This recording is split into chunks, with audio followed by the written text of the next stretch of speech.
ഓം ശാന്തി. വീണ്ടും വീണ്ടും നമ്മൾ അപമാനിക്കുന്ന ചില ആളുകളുമായിട്ട് ചിലപ്പോൾ കുറച്ച് കാലം നമുക്ക് കഴിയേണ്ടിയൊക്കെ വരാറുണ്ട്. പലരും പറയാറുണ്ട്.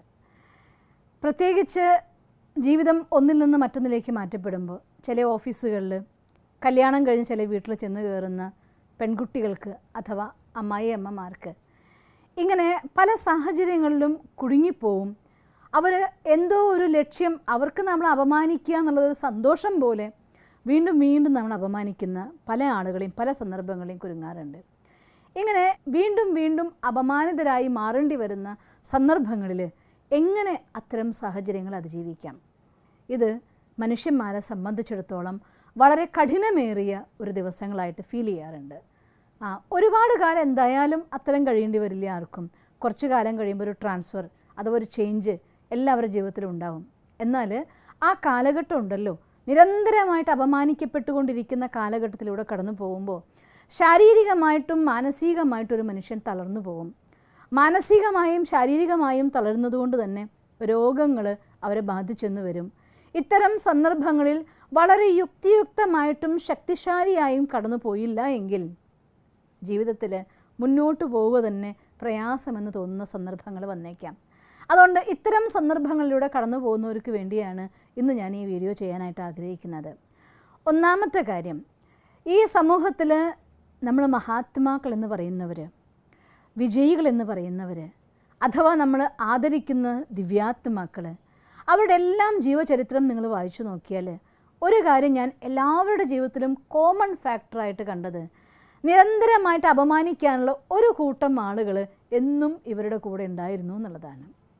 മറ്റൊരു തമാശ നമ്മൾ പറയാറില്ലേ, ഓടുന്ന യന്ത്രത്തിനെ തേയ്മാനം ഉണ്ടാവാറുള്ളൂ എന്ന്.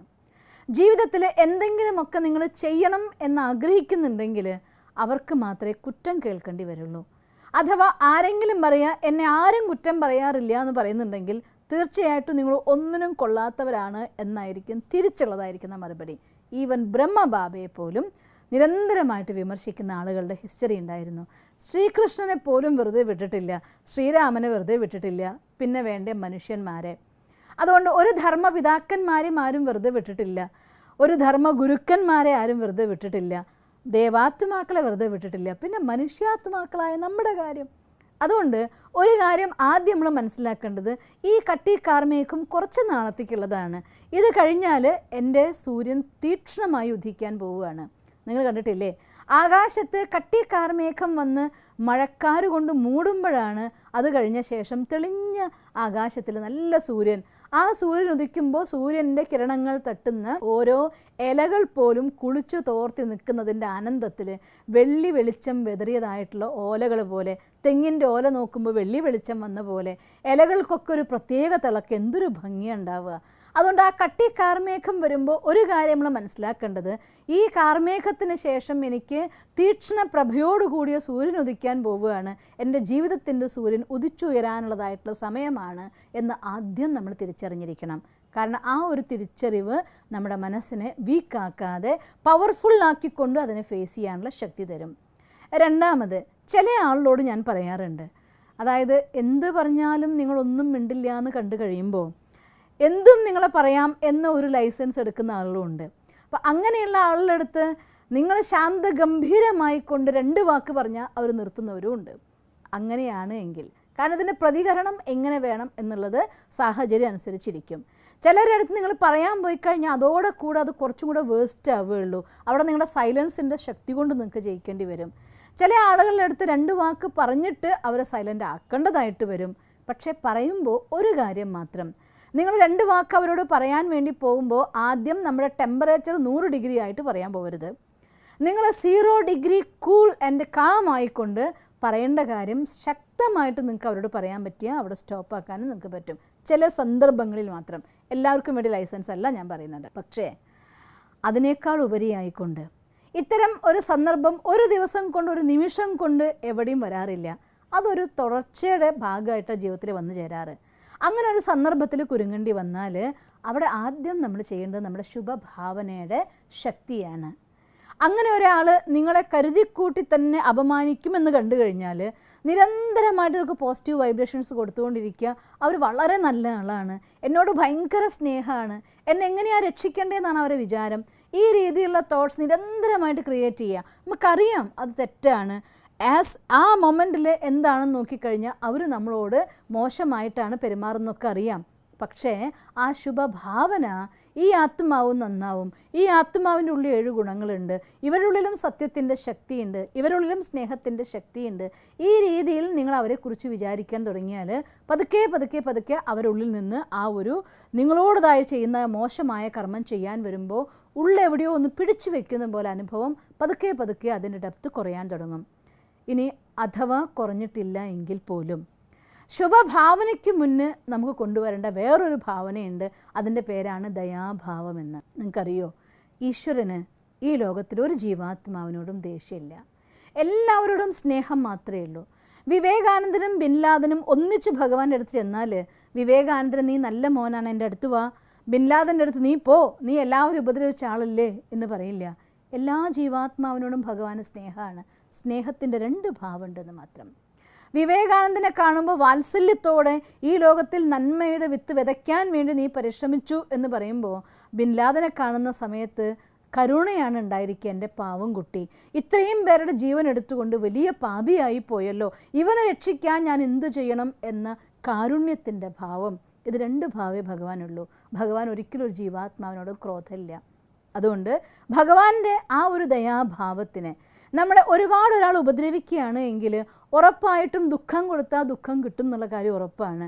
നമുക്ക് ഈ തന്നുകൊണ്ടിരിക്കുന്ന കർമ്മത്തിൻ്റെ കണക്ക് അവർക്ക് തിരിച്ചു വരേണ്ടി വരുമ്പോൾ, അനുഭവിക്കേണ്ടി വരുമ്പോൾ അവരവസ്ഥ എത്ര മോശമാവും. അതുകൊണ്ട് ആ അവസ്ഥയിലേക്ക് അവർ വീഴാതിരിക്കാൻ വേണ്ടി അവരോട് ദയാഭാവന. ഈ ആത്മാവ് ഈ സമയത്ത് രോഗിയാണ്, പരവശനാണ്. അതുകൊണ്ട് ഈ ആത്മാവിനും മംഗളം വരാൻ പറ്റട്ടെ, തൻ്റെ തെറ്റായ പാതയിൽ നിന്ന് മാറാനാവട്ടെ. അതുകൊണ്ട് എൻ്റെ സഹോദര ആത്മാവാണ്, എൻ്റെ സഹോദരൻ രക്ഷപ്പെടട്ടെ എന്നുള്ളതായിട്ടുള്ള ആ ദയാഭാവം ഉണ്ടല്ലോ നിങ്ങളുടെ മനസ്സിൻ്റെ ഉള്ളിൽ നിന്ന് അവരുടെ ജീവിതത്തിൽ നിങ്ങൾക്ക് ക്ഷമിക്കാനായിട്ട് സാധിക്കും. നിങ്ങൾക്ക് അവരോട് ദയാഭാവം കൊണ്ടുവരാൻ സാധിച്ചാൽ അവരുടെ തിന്മ നിങ്ങളുടെ ഉള്ളിൽ പ്രഭാവം ഉണ്ടാക്കാതിരിക്കും. അപമാനിക്കേണ്ടവർ അപമാനിക്കാൻ ശ്രമിക്കുമായിരിക്കും, അവരുടെ കർമ്മം അവർ ചെയ്യുമായിരിക്കും. പക്ഷേ അതിൻ്റെ പ്രഭാവം കൊണ്ട് നമ്മുടെ അവസ്ഥ താഴേക്ക് വീഴാതെ നിരന്തരമായിട്ട് അപമാനിക്കുമ്പോഴും നിങ്ങളുടെ അവസ്ഥയിൽ താഴേക്ക് വരുന്നില്ല എങ്കിൽ നിങ്ങളുടെ പോസിറ്റിവിറ്റിയുടെ പ്രഭാവം ചുറ്റുമുള്ള ആളുകൾ തന്നെ നിങ്ങളിനി അപമാനിക്കരുത് എന്ന് പറയുന്ന അവസ്ഥയിലേക്ക് മാറ്റാനും പറ്റും.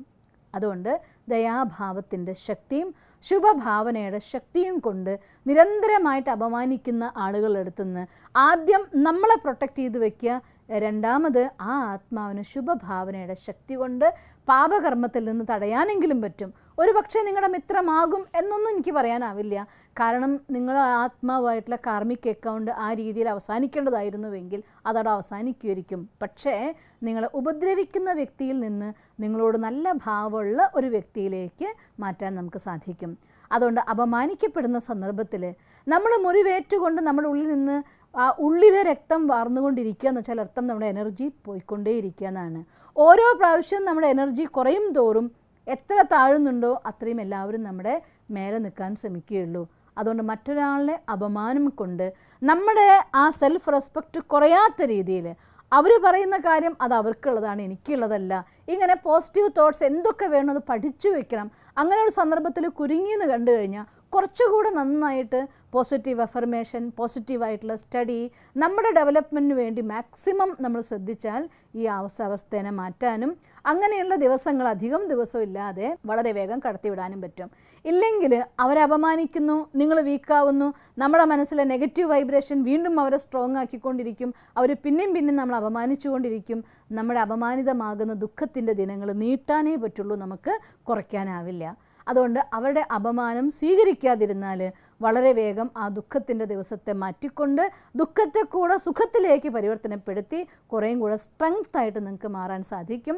അതുകൊണ്ട് ആ സന്ദർഭത്തിൽ നമ്മുടെ സെൽഫ് റെസ്പെക്റ്റ്, പോസിറ്റീവായിട്ടുള്ള അഫർമേഷൻ, പോസിറ്റീവായിട്ടുള്ള സ്റ്റഡി, ഈശ്വരനുമായിട്ട് കൂടുതൽ ബന്ധത്തിലൂടെ ആ സുഖം അനുഭവിച്ചുകൊണ്ട് ഈ രീതിയിൽ അതിൻ്റെ പ്രഭാവത്തിൽ നിന്ന് അവനവനെ രക്ഷിച്ചുകൊണ്ട് മറ്റുള്ളവരെ പാപത്തിൽ നിന്ന് മുക്തരാക്കാനുള്ളതായിട്ടുള്ള കർമ്മം ചെയ്ത് അവരെ കൂടി ഒന്നുകിൽ സഹയോഗി അല്ലെങ്കിൽ സഹായിയാക്കി മാറ്റാൻ നിങ്ങൾക്ക് സാധിക്കട്ടെ എന്ന് ഞാൻ ഈശ്വരനോട് പ്രാർത്ഥിക്കുന്നു. ഓം ശാന്തി. ദിവസം തോറും ജീവിത വിജയങ്ങൾക്ക് വെളിച്ചം വീശുന്ന പുത്തൻ വീഡിയോകൾക്കായി ഞങ്ങളുടെ യൂട്യൂബ് ചാനൽ സബ്സ്ക്രൈബ് ചെയ്യൂ. നോട്ടിഫിക്കേഷൻ ലഭിക്കുന്നതിനായി ബെൽ ഐക്കൺ ക്ലിക്ക് ചെയ്യൂ. ഒപ്പം ഞങ്ങളുടെ ഫേസ്ബുക്ക്, ട്വിറ്റർ, ഇൻസ്റ്റാഗ്രാം പേജുകൾ ഫോളോ ചെയ്യൂ. നന്ദി.